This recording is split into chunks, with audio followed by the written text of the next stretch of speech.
Carissa, this is no time to go to the bathroom. You disgusting wench. Oh, hi. We're Reptile Dysfunction. I'm Ryan. I'm Dustin. And we're here on an exciting day indeed. You know, Ryan, sorry I slapped your tip there. I love tortoises more than I love anything. I like them too. I feel like the third wheel a little bit. You like tortoises, like these 8-legged tortoises. Yes, I see the theme here. But you like tortoises. Nothing says reptile dysfunction than some cephalopods on a couch. Do you think it's time to talk about a native California tortoise? Where is this beast? I stuck him in the couch. The old put a tortoise on the couch cushion gag. Oh, wrong end, Ryan. So this is his debut. How would you have it like that? Have your debut to the world? But first, face he came down. out breech. He's awfully cute. He is. So this is a desert tortoise. Yes. Awesome. One of my favorite tortoises for sure. Scientific name, Gophorus agassizi. These are the ultimate desert survivors. And they're found in the Mojave Desert of the United States. So these Southwest guys, United States. California, Nevada, very, very southern Utah. And very northern, well, up down to Mexico a little bit too. Northwest Arizona, and then down into Mexico. So found in a pretty inhospitable place. Not a whole lot of diversity, for sure. I mean, these guys have to deal with a lot. Temperatures of up to 130 degrees or more at certain times of the year. So very, very difficult. They're all about minimizing evaporation, water loss, right? What are some of the ways that they do that? Well, the biggest thing is these guys, they make a burrow. And well, actually, they quite a few, up to 20 burrows per animal. And they'll share their burrows. And the burrows are sometimes only the length of the shell, and then about this length of a person is a big one. Yeah. But they spend 95% of their entire lives in that burrow. So these guys, they like to Netflix and chill. That's right. You know, something about their shell is amazing. It's an amazing buffer for those extreme temperatures out in the wild. Coloration is lighter, so you don't want to be anything dark really in the desert. It doesn't really work well for you. No. Oftentimes, their internal temperatures will be up to 50 degrees cooler than the surface of their shell. Just because it can protect them from the heat coming down. It just bounces it right back. And they can decrease the amount of blood flow through there, I think, so that's why the insides can stay cooler, is that they're not really radiating that blood through the entire body. Yeah. They're keeping that as a barrier, like a sunblock, a shade structure. Sunblock. So other ways that they survive in the desert, definitely want to maximize water intake when it's available. So there is a rainy season. Yes. They can drink up to 40% of their body weight in water. Well, it's usually fall and spring. Yeah. And like this year, it's been really, really rainy here for California. We've got some amazing desert blooms, and that's what these guys will eat. Yeah. They'll run around, they'll eat those blooming plants that are going up right now in the California deserts, and these guys get a lot of water. Globe mallow is a favorite of theirs. Really? It's a desert plant, yeah. So imagine with me, Ryan, you're a desert tortoise, all right? It's starting to cool down or warm up depending on the season, the fall, the spring, they're active times, rainy season. The first thing they're going to do is, before the sun even comes up, they're going to be doing a lap. And they have these rings and these patterns that they follow every day. They know where the food is. They have a home range. They have a memory, too, of where all these good spots are. So they're going to grab those plants, maybe drink some water, then retreat before the sun comes in. While the sun's baking everything, cooking everything, they're going to be hiding. And then, before or right after it gets dark, they'll do another lap. So there's a lot of tortoises that do that. That's pretty common. And pretty marginal. Box turtles do that as well. Awful areas. But yeah, they definitely know their home range. They know everything that's around there. It's pretty impressive. They're not dumb animals. No, they're not dumb. They're not especially bright, but they're good at what they need to do. They're good at what they do. I mean, they suck at it. They've been around for a long time, evolving perfectly with desert climates.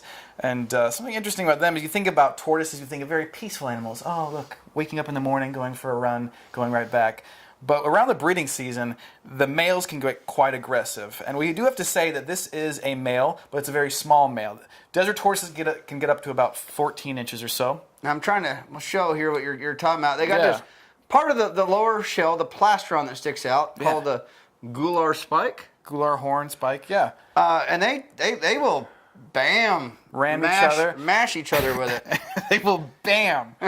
Bam! Bam, bam. But it comes all the way up, and it will actually, when this one starts to mature, they mature, it takes a while, right? 10 to 20 years. Yeah. So that's a very long sexual maturity. So that gular will come all the way up, and they have to dodge it when they're eating, and it's actually a major thing that they have to deal with, but it's important just purely for the fact that they're going to try to impress those females. And they're trying to flip a rival male. Flip them over. So a lot of people think that tortoises can always right themselves, and certainly the ones that are classically tortoise-shaped with that high dome can right themselves very easily. Madagascar, tortoises, plowshare, that kind of stuff. These guys are pretty flat because they want to make those burrows and fit in them, so that puts them at risk. It's it's a balancing act, right?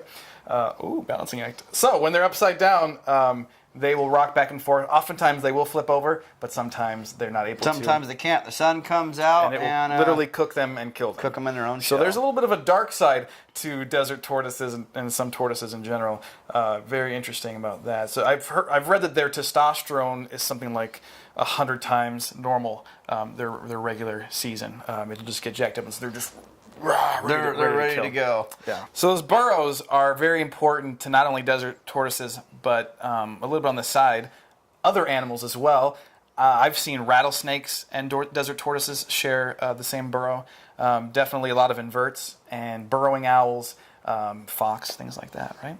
So they're important. They're like antelope squirrels. You would call them keystone species. This is a threatened species. So federally threatened. Federally threatened. And their numbers have decreased to such a point that it's not sustainable in a lot of areas. They're trying to do relocation, translocation, move them around.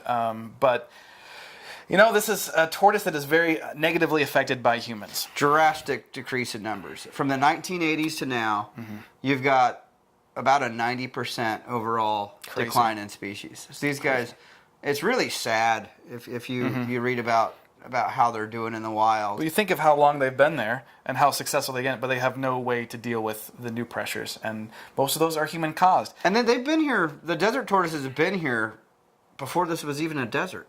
They've been here that long.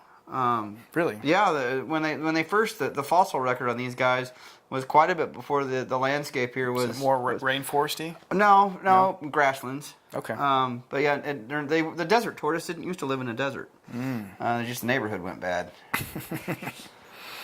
Yeah. So when those humans do move in there, they're going to bring trash, which attracts ravens. Those ravens don't belong there at all, and a lot of them have learned how to attack the smaller ones, the hatchlings. Little babies. They'll peck the center of that plastron and actually eat it that way. They found the weak spots.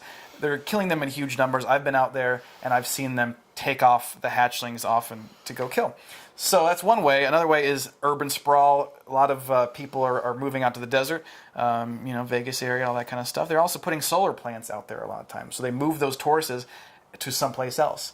But there's only so much area. They have to have very specific soil that these guys for their burrows to be successful. And apparently with the larger animals, because you have a pretty high mortality with the babies that first year. But then after that first year, they pretty decent survivability. With the larger animals, though, you find a lot. If you go and look for these guys in the desert, you'll find shells that have been shot by guns. And so there's literally jerks out there that will see a desert tortoise doing its thing and shoot him. And that animal might be 40, 50 years old. Yeah. And they can live over 80 years old. There's probably 100-year-olds or older ones out there. They're just doing a target practice thing that destroys an animal for a very long period of time out of the environment. Not cool. Speaking of other human effects, there's not many animals out in the wild that you can literally just walk up to and pick up. Yeah. There's really not. I mean, they're basically moving rocks, and they're not well adapted to humans at all. So you have a lot of people living out in the desert, going on jogs in the morning. Oh, look, a tortoise. Look how cute it is. I'm going to take it home. And it's illegal for one, but it's also just a bad idea. These guys leave them out where they are. Again, you're removing an animal out of the environment that's been there for decades. And they live a long time. People will keep them. I mean, you want an 80-year-old pet, you want to be chopping salad into your 90s? If they're lucky enough to keep them alive that long. That's A right, lot of people are going to kill them just from poor care. So lots of issues facing the desert tortoise. Another one is disease. right? There's a disease out there called the upper respiratory tract disease, URTD, and that basically is caused by the mycoplasma organism that affects them. There's actually one specifically for the desert tortoise, Mycoplasma agassiz. Destroys the lining of their nares, the inside of their basically their respiratory passageways, and will actually cause just a runny nose that doesn't get better, it only gets worse. It's fatal. And then they will die. Yeah. So they're still working on treatments, and a lot of research is being put into them. It's an animal. It's California and Nevada's state reptile, and He's waving. I think they're absolutely amazing. And finally, Ryan, you have the issue of low recruitment. They do have low recruitment. When they do reproduce, the males actually, it's kind of cool. They have the bottom part of their shell is going to be concave so that they can fit on top of a female. Yep. And then the eggs that they'll lay out, they're about the size of a ping pong ball, which is really pretty cool because if you've ever seen like the eggs from like a Galapagos tortoise, Those giant tortoises out there. 800-pound tortoise, their eggs are almost identical to a ping pong ball as well. But Wow. that's a tortoise that is literally 100 times larger than these guys, laying the same size eggs. Ryan, that is some serious cloacal stretching right there. That is. Wow. The difference is a Galapagos tortoise will have dozens of eggs, Yep. and these guys will only have maybe 4 to 8. So they have not very many eggs, and then the babies have about a 95% or upwards mortality that first year anyway. So even most of the babies they have die that first year anyway. Well, Ryan, now I'm sad. It is sad. There are a lot of things with these guys that's kind of sad. It's for a cute little turtle that The plight of the tortoise, desert tortoise, is not but hopefully it will be a happy ending if people care about them. They stop harming nature and affecting it in a negative way. Let's hope so. I'm hopeful for the desert tortoise. How about you? I am too. I mean, they're iconic. People love them. Mm-hmm. So they have a chance because they're something that people like. That they have a chance. Yeah. Who doesn't like tortoises? Even Al Qaeda loves tortoises, I've heard. I don't know if I'd go that far. Yeah. Who knows?